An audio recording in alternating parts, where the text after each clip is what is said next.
Mesopotamia की सभ्यता का पतन एक जटिल प्रक्रिया थी, जिसमें कई अलग अलग कारणों का संयोजन था।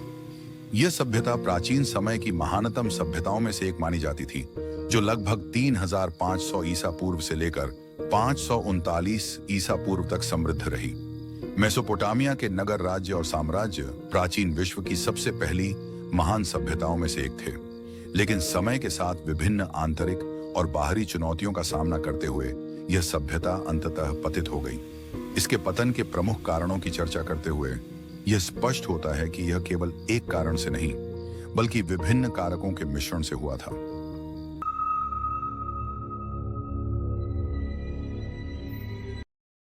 मेसोपोटामिया को बार बार बाहरी आक्रमणों का सामना करना पड़ा, जो इसके पतन का मुख्य कारण बने। 12वीं शताब्दी ईसा पूर्व में कश्याणी लोगों ने मेसोपोटामिया पर हमला किया और शुमेर और अक्काड साम्राज्यों को गंभीर रूप से कमजोर किया। इसके बाद मीडी और फारसी साम्राज्य ने भी लगातार हमले किए। इन हमलों के कारण राजनीतिक अस्थिरता बढ़ी और शांति भंग हो गई। जब युद्धों की स्थिति पैदा होती है, तो शासकों का ध्यान प्रशासन और समाज की देखभाल पर कम हो जाता है, जिससे पूरे समाज की सुरक्षा और समृद्धि खतरे में पड़ जाती है। युद्धों ने मेसोपोटामिया के संसाधनों को खत्म कर दिया, समाज में भय फैलाया और नागरिकों का मनोबल गिराया, जिससे सभ्यता का पतन और तेज हो गया। बाहरी आक्रमणों ने न केवल मेसोपोटामिया के शासन को कमजोर किया, बल्कि पूरी सभ्यता को असुरक्षित और अस्थिर बना दिया। इसके अलावा युद्धों के कारण शासकों के पास आवश्यक संसाधनों की कमी हो गई, जो पुनर्निर्माण और प्रशासनिक कार्यों के लिए जरूरी थे। मेसोपोटामिया की सभ्यता की अस्थिरता और पतन का एक और बड़ा कारण आंतरिक असहमति और संघर्ष थे। विभिन्न शहर राज्य जैसे ऊर, बाबिलोन और एशुर के बीच प्रतिस्पर्धा और सत्ता की चाहत ने राजनीतिक अस्थिरता को और बढ़ावा दिया। इसके अलावा समाज में बढ़ती असमानता और गरीब वर्ग की उपेक्षा ने सामाजिक तनाव को जन्म दिया। जब शासकों का ध्यान इन आंतरिक समस्याओं पर कम हुआ, तो बाहरी आक्रमणों से निपटना और भी कठिन हो गया और यह सभ्यता के अंत की ओर ले गया।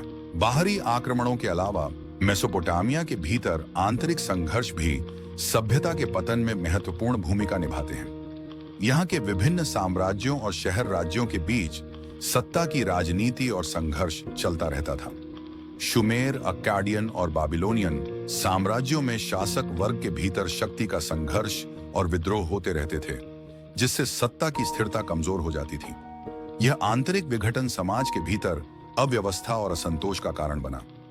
जब विभिन्न राज्य एकजुट नहीं हो पाते, तो वे बाहरी हमलों का सामना करने में सक्षम नहीं होते थे, और यह भी सभ्यता के पतन का कारण बनता था।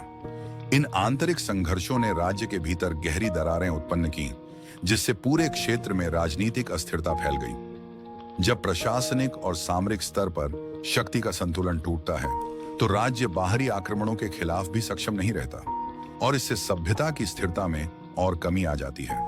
इसके अतिरिक्त आंतरिक संघर्षों और सत्ता के लिए हो रही लड़ाइयों ने आर्थिक संसाधनों का भी दुरुपयोग किया। जब शासक वर्ग अपने निजी लाभ के लिए संसाधनों का शोषण करता था, तो यह समाज के अन्य वर्गों के लिए भयंकर आर्थिक असंतोष का कारण बनता था।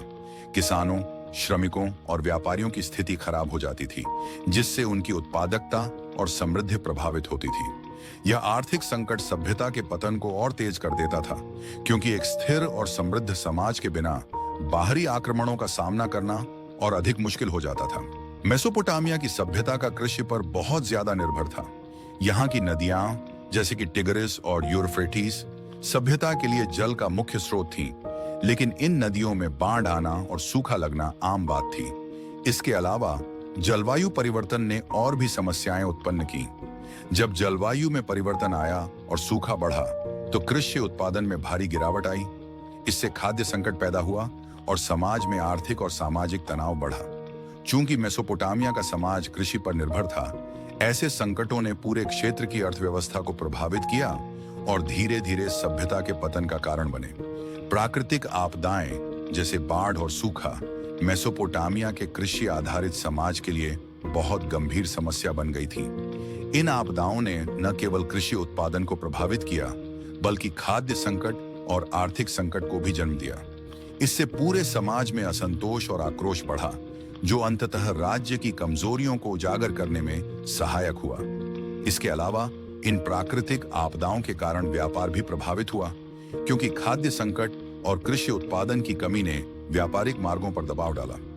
मेसोपोटामिया के व्यापार पर आधारित अर्थव्यवस्था के लिए यह एक गंभीर संकट था, क्योंकि बाहरी व्यापार और आपूर्ति श्रृंखलाएं प्रभावित हुईं। इससे स्थानीय बाजारों में भी महंगाई बढ़ी और लोगों के जीवन स्तर में गिरावट आई। यह आर्थिक अस्थिरता और सामाजिक संघर्षों को और बढ़ावा देती थी, जो सभ्यता के पतन की प्रक्रिया को और तेज करती थी। मेसोपोटामिया की सभ्यता का एक बड़ा हिस्सा उसके व्यापारिक नेटवर्क पर निर्भर था। यह सभ्यता मध्य पूर्व और अन्य क्षेत्रों के साथ व्यापार करती थी और व्यापार बहुत समृद्ध था। लेकिन समय के साथ व्यापारिक मार्गों में बदलाव आए और आर्थिक अस्थिरता का सामना करना पड़ा। युद्धों और आंतरिक संघर्षों ने व्यापार को कमजोर किया और व्यापारिक साझेदारियां टूटने लगीं। इससे संसाधनों की कमी हो गई और आर्थिक संकट पैदा हो गया। इसके परिणाम स्वरूप समाज में असंतोष बढ़ा और सभ्यता की आर्थिक स्थिति और भी कमजोर हो गई, जिससे इसके पतन की प्रक्रिया तेज हो गई।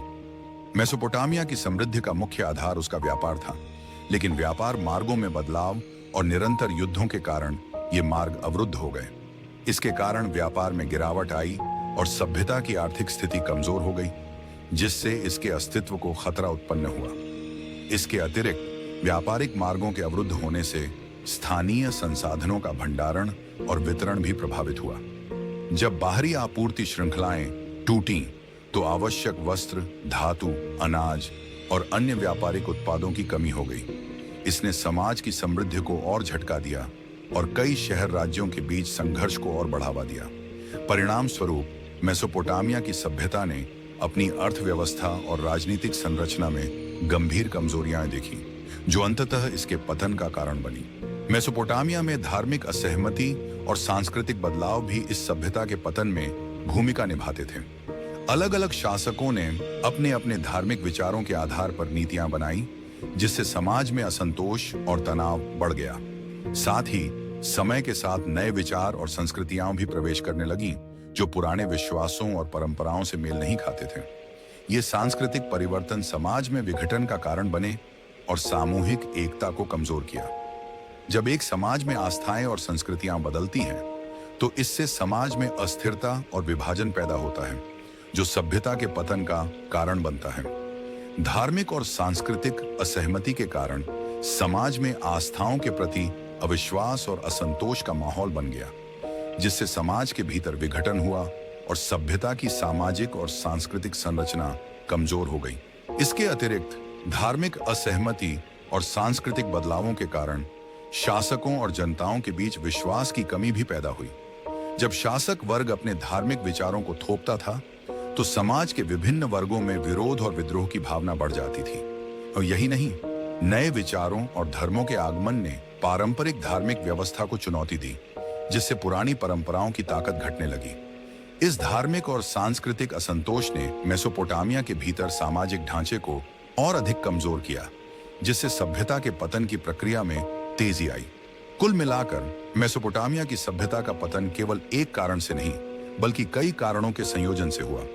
बाहरी आक्रमण, आंतरिक संघर्ष, प्राकृतिक आपदाएं, वाणिज्यिक संकट और सांस्कृतिक बदलाव सभी मिलकर इस महान सभ्यता को नष्ट करने में योगदान करते थे। ये कारक एक दूसरे को प्रभावित करते थे और अंततः सभ्यता के पतन की दिशा में अग्रसर हो गए। प्रत्येक कारण ने एक दूसरे को बढ़ावा दिया और सभ्यता के अंत की ओर एक गहरी दिशा में ले गए।